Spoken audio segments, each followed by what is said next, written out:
책 한 권을 통해 나 자신과 대화 나누는 시간. 나를 만나는 문장들, 희소코치입니다. 오늘은 이 문장으로 이야기를 시작해 볼게요. 친구가 나를 두고 너는 완벽주의자는 결코 아니다.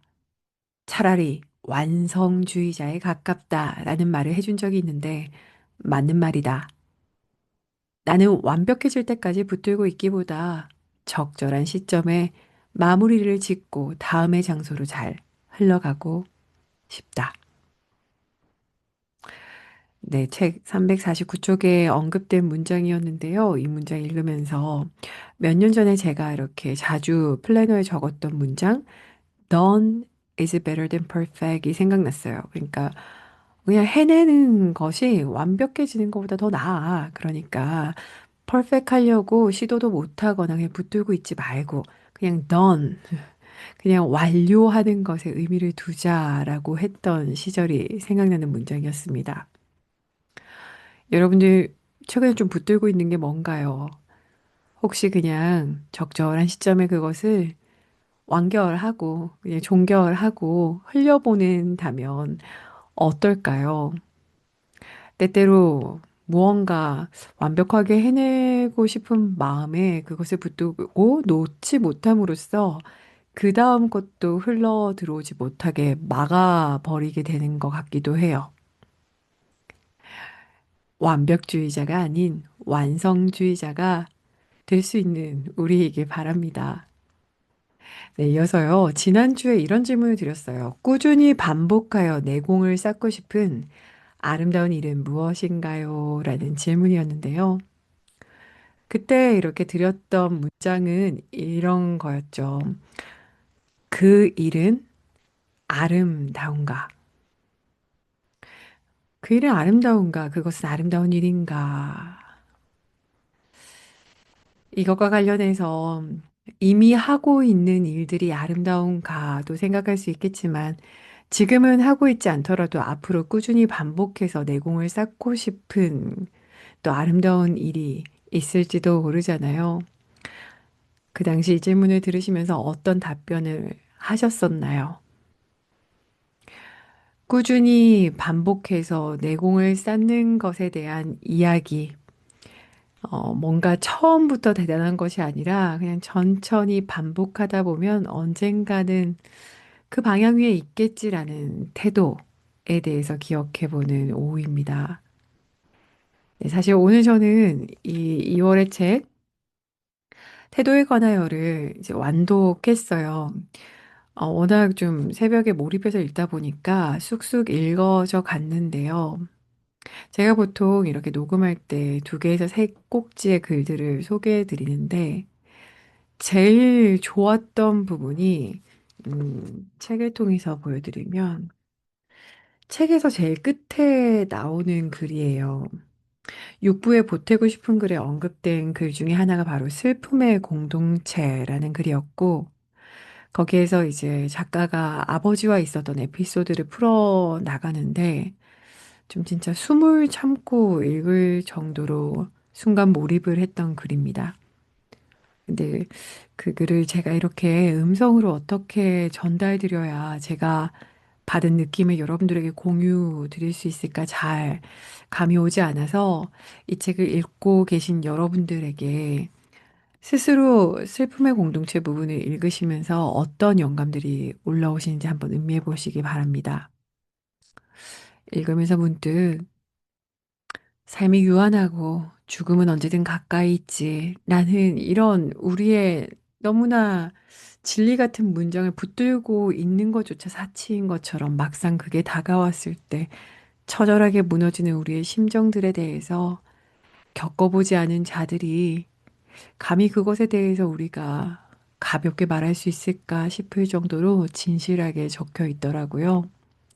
아마 아직 그 부분까지 읽지 않으신 분들은 스스로 읽어보시면서 우리가 늘 기억했으면 하는 죽음, 이 삶의 유한함, 정말 중요한 게 무엇인가, 나는 이 삶에서 어떤 태도를 갖고 살아갈 것인가에 대해서 스스로 정리해 보실 수 있는 시간 가지시길 바랍니다. 네, 그래서 오늘 이제 태도의 관해와 관련해서 마지막 팟캐스트 나눌 책 아티클은요, 바로 218쪽에 있는 휴식의 어려움입니다. 네, 휴식의 어려움 글은 책의 4부 성실함의 한 파트인데요. 한번 같이 읽어 드릴게요. 과로와 신경 쓸 일들로 몸 컨디션이 나쁘면 보통 듣게 되는 말이 쉬엄쉬엄 일해. 이 말은 여전히 형용 모순 같고 감이 잘 오지 않는다. 나의 고질적 문제점들 중 하나는 바닥을 칠 때까지 에너지를 소진시키는 습성이다. 백이 풀로 채워진 에너지라고 한다면 에너지 잔고 30 정도에서 멈추고 쉬면서 거기서 또 힘을 채우면 되는데 나는 100으로 시작하면 100을 쓰고 쉬고 10이 남아 있어도 10을 다 쓰고서 쉬게 된다. 물론 0에서 멈추고 재충전한 후 다시 일하면 되는데 문제는 일하는 동안에 남아있는 에너지 정도를 가늠하지 못해 멈추면 좋을 타이밍을 놓치고 그러는 와중에 일에 몰입하게 되어 더한 일 욕심을 부리고 가끔 타의에 의해 예기치 않은 일들이 보태어지면 가령 15였던 상태에서 바로 마이너스 40으로 떨어지는 것이다. 마이너스 상태는 이미 피로가 극심하거나 몸이 아파 일할 수 없는 상태. 다만 그제야 비로소 아무 생각 없이 쉬게 된다. 예전에 경험했던 두 개의 장면이 떠올라요. 하나는 어떤 분이 이제 쉴 수 있는 기회를 얻었는데 첫 마디가 그거였어요. 어떻게 쉬어야 될지 모르겠다고요. 나는 일을 하면서 에너지를 얻는 사람인데 일을 멈추면 내가 어디서 에너지를 얻지? 라고 했는데 음, 안타깝게도 그분은 아프셔서 일을 멈춘 경우였거든요. 그래서 제가 그 얘기 들으면서 이렇게 의아했던 기억이 나요. 진짜 일로부터 에너지를 충분히 얻었다면 그게 사실이라면 몸이 아프지 않았을 텐데 어떤 부분에서 말이 맞지 않는 걸까라고 생각했던 것이 기억이 납니다. 어떻게 쉬어야 될지 모르겠다라고 하는 그분의 말 속에 정말 많은 현대인들의 현모습을 담고 있는 것 같아요. 뿐만 아닙니다. 멈추는 것이 어려워서 쉼을 갖는 것이 어려워서? 근데 어렵기도 하고 두려워하기도 하는 것 같기도 한데요. 뭐 여러 가지 개인마다 그 맥락은 있겠지만, 근데 어떤 분이 이런 말 하신 적 있어요. 너무 피곤해서 차라리 아파서 입원하면 좋겠다. 아프면 누워서 가만히 있을 수라도 있으니까. 두 가지 상황 다 저도 한 번쯤은 공감했던 부분이 없지 않아 있기 때문에 참 이 휴식이 어렵다라고 느끼는 것에 대해서 정말 우리 모두의 고민이지 않나라는 생각이 드는데요. 한번 작가의 이야기를 조금 더 들어볼까요? 220쪽입니다. 에너지를 바닥까지 소진시키려는 충동을 참고 몰아치기 대신 모든 일을 조금씩 천천히 하고 조금이라도 피로를 느끼면 그때 바로 일을 멈추는 것은 왜 그토록 어려운가? 그것은 성격이 조급하고 통제 욕구가 강하기 때문이다. 우선 내가 완전히 통제할 수 없는 일, 타인이나 타 조직과 얽힌 일들을 어서 빨리 해치워 버리고 싶어 한다. 그래야 성가시지 않고 마음이 개운하다. 나중으로 미룬다. 마음이 부대껴서 견디지 못한다. 그러고 나서 원래 내일에 착수하는데 중간에 끼어든 다른 일들로 에너지가 소진되었다면 잠시 쉬어가도 될 터인데 내 일이 우선순위에서 밀리는 것이 마뜩지 않다. 계획한 대로 제 페이스를 유지해줘야 직성이 풀리는 것이다. 하지 않았다고 해서 천천히 한다고 해서 뭐라고 나무라는 사람도 없고 쫓아오는 사람도 없는데 해야 한다고 나를 몰아세워왔던 그 습성이 한편으로는 동력이 되어 그간의 성과를 만들어준 부분도 있었으니 몸에 지독하게 박힐 만도 하다.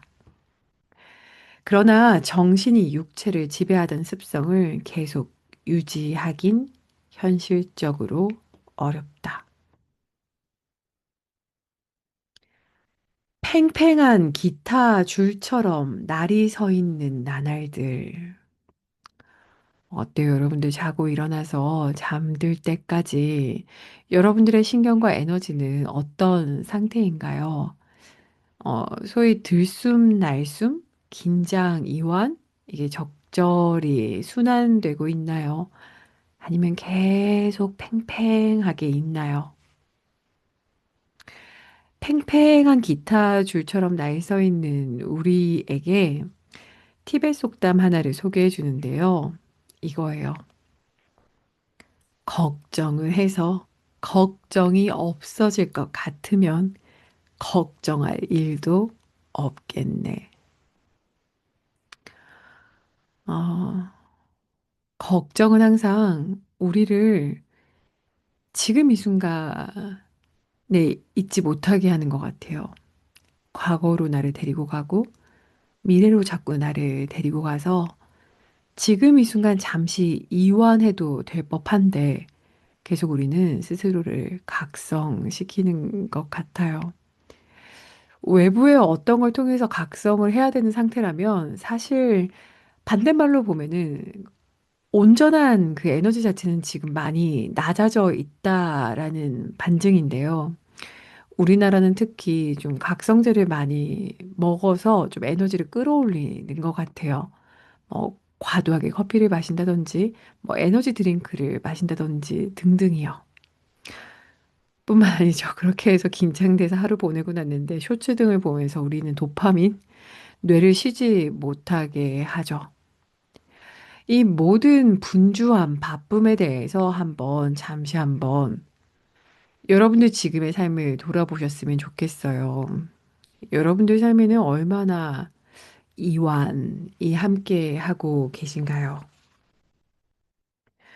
작가는 조금 더 무리하지 않기 위해서 이런 걸 시도해 봤대요.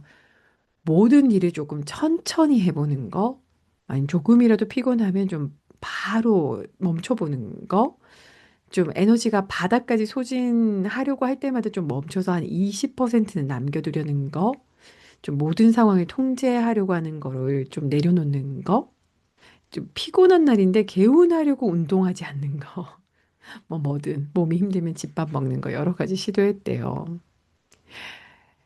근데 이제 작가가 이렇게 스트레스 받고 힘들 때 휴식을 제대로 취하지 못한 자신을 보면서 좀 알아차린 부분을 이렇게 이야기해요. 223쪽입니다. 한편 컨디션 난조는 단순히 과로 외에 다른 스트레스 요소가 개입된 경우도 많다. 대표적으로 인간관계의 스트레스 요소, 가까운 사람과 갈등이나 긴장 상태에 놓여 있는 건 아닌지, 내가 감당할 수 있는 정도 이상의 사교 생활을 근래에 해왔는지, 내심 만나고 싶지 않은 사람들을 무리해서 만나 부하가 걸린 걸지도, 일의 문제도 단순히 많이 해서 문제가 아니라 살펴보면 그 밖에 다양한 스트레스가 섞여 있다. 내 일상과 루틴을 해칠 만한 외부 일이 늘어나서 부대끼는지, 내가 감당하기 어려운 낯설고 새로운 일을 하게 되어 불안이 심신을 좀먹고 있는지, 어떤 일을 남이 내게 바라는 방식으로 해야만 해서 불편하거나 너무 다른 성격의 여러 일을 동시에 처리해야만 하는 상황일지도 모른다. 네, 여러분들은 이 부분 들으시면서 요즘 스스로 스트레스를 얼마나 받고 있는지, 그리고 무엇 때문에 받고 있는지 좀 알아차려지신 것이 있나요? 근데 이런 스트레스는 분명 위험하대요. 한번 뭐랄까요? 연결고리를 한번 들어볼게요. 스트레스 요소들은 서로 촘촘히 연결되어 있는 경우도 많다. 무리해서 과로했더니 몸이 지쳐 운동을 못하고 운동을 못하니 기분이 나쁘고 기분이 나쁘니 가까운 사람과 다툼을 하게 되고 일에 집중하지 못하는 상황을 자초한다. 내심 하기 싫은 일이나 만나기 싫은 사람을 꾸역꾸역 소화해 보려다가 안에서 골마 숙면을 못 취한다. 숙면의 질이 나빠지면 견디는 힘이 약해져서 마침 들어온 좋은 일의 기회를 놓치기도 한다. 으, 이 연결고리 굉장히 강렬하네요. 그러니까 어쩌다가 잠을 한번 못 잤을 뿐인데 아침에 기분이 좋지 않고 기분이 좋지 않다 보니까 뭔가 잘 안 풀리고 뭔가 잘 안 풀리니까 뭐 과식을 한다거나 뭔가 좀 도파민 터지는 행동을 했다가 또 잠을 못 자고 이 사이클이 계속 아닌 건 알지만 계속 그 안에 들어간다라는 거예요. 여기까지 제가 공감했거든요. 근데 그 다음 문장에서 이제 쿵 하고 와 했던 문장이 따라와요. 한번 읽어드릴게요. 224쪽입니다. 그렇게 모든 것이 한 덩어리로 나를 힘들게 하는 날, 신경은 나에 서 있고 몸은 무겁고 온 세상이 나를 괴롭히려고 작정한 것처럼 보일 때면 잠시 호흡을 가다듬고 낮은 수준의 고통의 원인부터 차례차례 맥을 짚어본다. 문제를 인식해야 풀어내기 위한 실천으로 이어지니까. 한데 이 일련의 과정을 거치다 보면 때로는 그간 정신없이 몸과 마음을 혹사시키며 바쁘게 살았던 이유가 실은 자신의 진짜 중요한 문제를 회피하기 위해서였음을 깨닫기도 한다. 진짜 중요한 문제들은 주로 무척 괴로운 것들이라 생각할 틈을 일부러 허락하지 않기도 하는 것.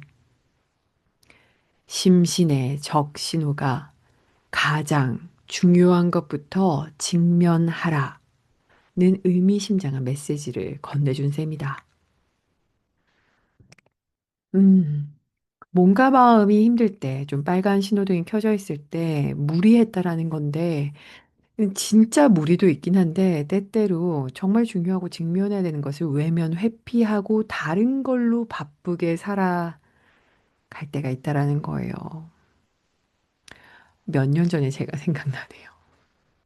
제 안에 엄청 큰 두려움, 불안이 있었는데 그걸 외면하려고 계속 다른 짓을 많이 했어요. 결국은 몸 마음이 바닥이 나고요. 아니면 엄청 큰 고통의 위기가 오더군요. 여러분들은 어떠세요? 요즘 몸과 마음에 빨간불이 켜져 있나요? 여러분들을 그러면 혹시 사실 내가 진짜 직면해야 되는 건 이 인데 그걸 외면하기 위해 다른 것들을 바라보고 있는 건 아닐까요? 나의 한달 보이스룸에서 다시 한번 리마인드 드렸던 것처럼 요즘 저는 나의 과제, 나의 자리, 나의 역할에 대해서 자주 생각하고 있어요. 이건 저희가 예전에 읽었던 미움받을 용기, 아들러 심리학에서 굉장히 중요한 표현이거든요.